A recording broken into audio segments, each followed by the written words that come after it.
Hi everyone, this is A.V. Ravishankar Sarma from Department of Humanities and Social Sciences. I will be the instructor of this course, Basic Concepts in Modal Logic, and welcome all of you to this interesting and exciting course. In this brief introduction, I will be talking about what modal logic is all about and what is going to be there in this course. So modal logic in general, it is considered to be an extension of first order logic. It is also called as intentional logic, and this is considered to be a branch of philosophical logic which has emerged from the year 1918 from the works of C.I. Lewis. So basically modal logic means modalities means modes of truth, different ways a sentence can be true.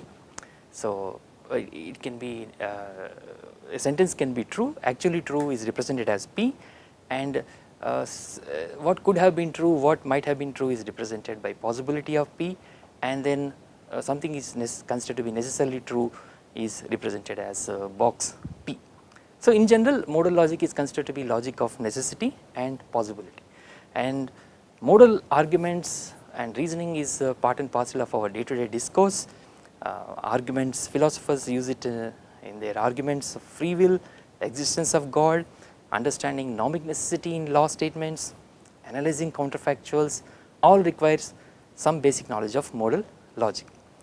It also interests computer scientists, particularly in understanding the programming behavior or to express dynamical properties of transitions between states, and in another area which is of interest to us is the artificial intelligence, where we will be interested in how the agents reason about the other agents. Economists will also be interested in knowledge games, particularly it falls under the area of game theory.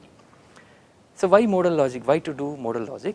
There are many reasons, but I will be listing out only two to three reasons why we will be doing modal logic. So there is a thorough dissatisfaction with the material implication, and that led to the development of strict implication, and strict implication led to the origin of modal logics in 1930s.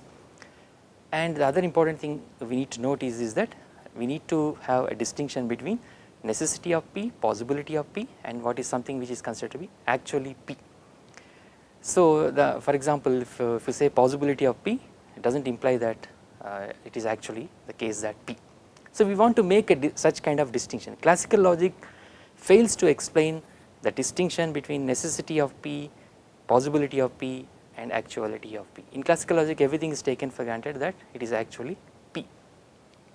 So other motivation for doing modal logic is to represent future contingent sentences. For example, if you say that I will be in my native place on so and so date, if you booked your ticket, obviously you will be taking your train and then you will be in your native place. So this is considered to be future contingent sentences, and how to represent these future contingent sentences, that will be of some interest to us. So modal logic will also be of interest to linguists in particularly in the analysis of conditionals.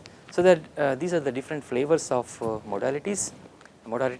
Each and every modality comes in duals, necessity, possibility, etc. So the flavor of epistemic flavor is like this. It is possible that you know something, or it is known by some agent like police, etc., that something is the case. Or when it comes to temporal logic, the same kind of necessity is represented as sometimes it is true or it is always true, etc. But in our course, we will be focusing our attention on particularly on elliptic modal logics. In particular, we will be interested in modal propositional logic. The course structure is like this. Mostly there are two modules in this one. First, I will be starting this course with some kind of crash course on propositional logic, because that is going to be the starting point, and we will be extending the classical logic, because modal logic is considered to be an extension of classical logic. We need to know something about classical logics, and then I will be presenting normal propositional modal logic. In that you will be presenting syntax and semantics and the relationship between syntax and semantics, where we will be talking about consistency, completeness, etc. Then as an application, one application of modal logic, I will be presenting conditional logic. So that is all in our course. Welcome to this interesting and exciting course. I look forward to see you in the next lecture.